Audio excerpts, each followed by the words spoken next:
Hey, it's me, MLB. Here is your Demon Slayer one-shot for this week. For those who are unfamiliar with this lovely girlie on screen, this is one of Tengen's wives, Suma, and you are paired with her for this one-shot. Yes, this is one for our girls who love girls. The yin in this story is the yin from the Tengen one-shot, his fourth wife. So there's a small crossover there. So without further ado, I bring to you Little Crybaby. Enjoy. Shh, you hushed Suma loudly, grunting as her body suddenly landed onto yours as another crack of thunder sounded in the near distance. I'm so scared, it's so loud, she wailed, wrapping her arms around you and burying her head into your cleavage. Ugh, can you stop? It's not even that close, it's... You paused, counting time between the flashes of lightning and the sound of thunder to determine how far away the thunderstorm was. 1 Mississippi, 2 Mississippi, 3 Mississippi, 4 Mississippi... Just then another rumble interrupted your counting. It's 4.5 kilometers away. That's so close, she wailed, lifting her head to cry out. What is going on in here? Hinatsuru called, the bedroom door suddenly banging open and her shapely figure filling the doorway. Egg here is scared of the thunderstorm, and because Tengen-sama is away, she's come into my bed for comfort, but all she's doing is wailing and crying right in my ear, you said with a light scowl. You weren't really angry, it's just that she was being so damn dramatic for literally no reason at all. Oh, I was wondering what was going on, Hina replied. Makio thought a demon had gotten into the house the way she was carrying on. Nope, not a demon, just a big scary thunderstorm that's still like 4 kilometers away, you replied, playfully taking a jab at Suma. She wailed again, and you heard yet another rumble of thunder, and you chuckled. Oh hey, it's getting closer, it's only 3 kilometers now, you said brightly, which set Suma off again. Hina groaned. Ugh. Okay, well, try and keep her quiet. We're trying to sleep in the next room, she said in a tired voice. I'll do my best, you chuckled, playfully putting a hand over Suma's mouth to stop her from wailing too much.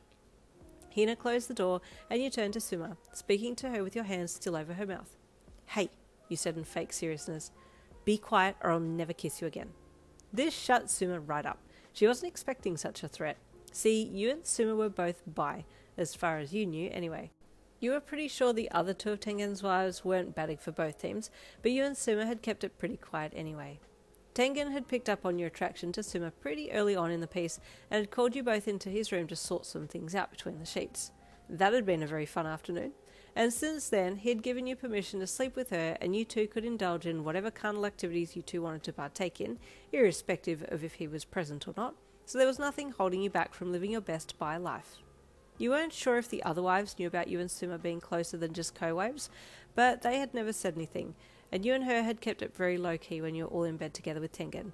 But since he was out of town on a mission this week, she had opted to sleep in bed with you.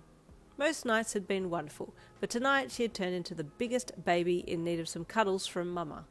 Suma had been quiet for a few seconds, so you took your hand away from her mouth and replaced it with your lips, kissing her deeply to keep her quiet. For the next few minutes, she forgot all about the approaching storm and just focused on your kisses and where your hands were wandering. But then a sudden crashing sound broke her out of her calm state. What was that? She gasped, her lips being ripped from yours as she shot her head up to look around. You yanked her back down on top of yourself, kissing her again to shut her up, but there came another bang that didn't sound like it was part of the oncoming storm, so you stopped what you were doing and sat up, still holding her.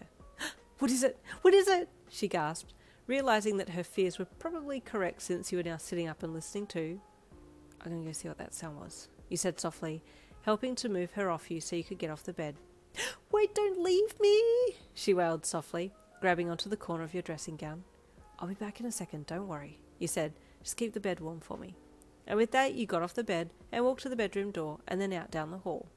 All was still, but something felt off, and you silenced your footsteps and crept down the hall, all of your senses tingling as you tried to listen for other sounds to figure out what had made the initial sound.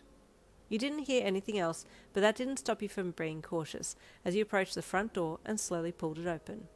It had started to rain lightly, and you squinted through the dark to try and see if you could see anything out there. The rumble of the thunder in the distance was making it harder to hear smaller noises as they were being masked by the ever-encroaching storm. So you stood still and waited. As you stood in the doorway of the house, you saw movement in amongst the trees nearby and froze, trying to make out what it was. Yin? You heard your mother's voice call to you. You went stock still. That's Mum's voice. How did she find me? She didn't know where I had been taken to. Tengen said he had left her something that would let her know I was okay, but she was never made aware of where I was taken to, unless she's tracked me down herself, you thought, keeping watch of the figure, but not calling back. Yin, I found you, she called again, and again you refused to call back. Something wasn't right here. You waited for her to step out of the tree line, and she stood still for a second before slowly walking towards you. Why are you here? You called to her. I came to get you, she called back. Why did you come in the storm? You asked, watching her closely as she approached you. You knew your mother well, and knew how she walked. This person didn't walk like how she walked, but they certainly looked like her. You slowly reached behind you to where you kept your kunai in a sheath on your back hip. It didn't matter what state of robe you were in, you always had that knife on you. Unsure if this imposter was a friendly or not, you were more inclined to veer towards unfriendly, but didn't want to be the first to strike just in case you were wrong. Doubt started to creep in. What if this was your mother? You hesitated. They paused. Come and give me a hug, my girl, she called gently, opening her arms and giving you a warm smile. It all just felt so off.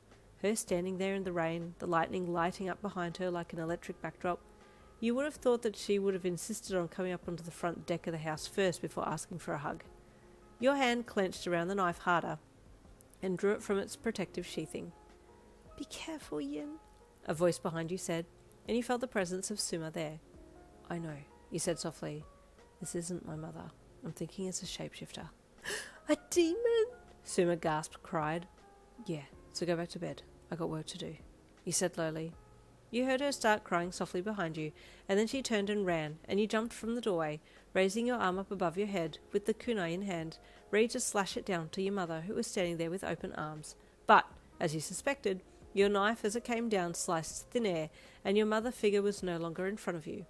Too slow, a deep voice said from your right, and you ducked and spun, kicking out with your right leg as you spun around and went to kick their legs out from under them.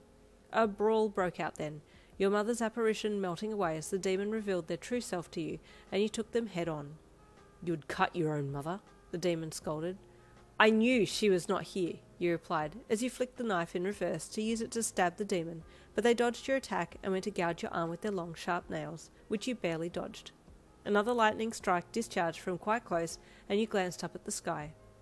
Ugh, not only do I have to get rid of this demon, I also have to avoid getting struck by lightning, you thought, as you dodged another attack, and then countered and spinned and slashed your knife across the demon's shoulder. The wound on its shoulder healed immediately, and you grunted, annoyed that you wouldn't be able to get rid of it that easily. Ugh, I need to summon the lightning, you thought as you danced away from yet another strike from this demon. How do I do that? I need metal. Thinking quickly, you continued to fight the demon and led it away from the house, moving closer to the shed that housed a number of other weapons. Ah! The demon cried. I know what you're trying to do. I won't let you. And then it started to get between you and the shed, realizing that you were going for something that was in there. What do you need, Yin? Suma's voice suddenly called to you from in the rain. Suma? You called back with surprise, not taking your eyes off the demon that you were fighting. I wasn't expecting you to come out. I need the metal staff. As you continued to fight, you could hear Suma opening the shed and start rummaging in there for the staff. Then you heard her come out and you glanced across just as she threw it across to you, the thunder still rolling in closer in the background. Stay in the shed, Suma, you called, now taking note of the sky. Thunder has just rumbled, you thought, as you tried to take another swing at the demon with your knife, then dropped it and took a stab at him with the staff. Lightning should be coming again soon. The fight continued. The storm came in closer. The wind picked up until you felt it was close to the right time. All your senses were on overdrive as you fought in the rain, the droplets getting bigger and pelting you in the side and back as you kept the demon within strike range. Soon, you told yourself, as you felt the air thicken and the electricity heighten. Soon, you told yourself again when you felt like your body was starting to gather the static. Almost, you cried internally as the demon came in closer for a hit. Got you, it cried as it lunged at you, but at the last second you countered and thrust the metal staff into its chest, stabbing it clean through as you yelled out to push it in as far as it could go, and then you jumped back and fell over. A loud crack sounded overhead as lightning shot from the heavens and connected with the metal staff, the charge shooting clean down the conductive material and exploding the demon that had been impaled by it, splattering its contents all over you before suddenly burning up in the rain. Yin! Suma wailed as she came running out into the rain to hug you. Ew, ew, ew, you've got rain and wet and demon all over you. Ew, you need to clean up. Why did you have to come out here and fight? Why? She cried, falling onto you as you sat there on the ground. It's all okay now, you little crybaby. Come and have a shower with me to warm up. You're all wet and gross now too, you said playfully. I'm not gross, you're so mean, she cried, and you chuckled. I was joking. You're the furthest thing from gross. You're perfect, you little crybaby. Let's go, you added as you got up, and she jumped up into your arms to hug you around the front like a little koala while you walked back to the house to clean up.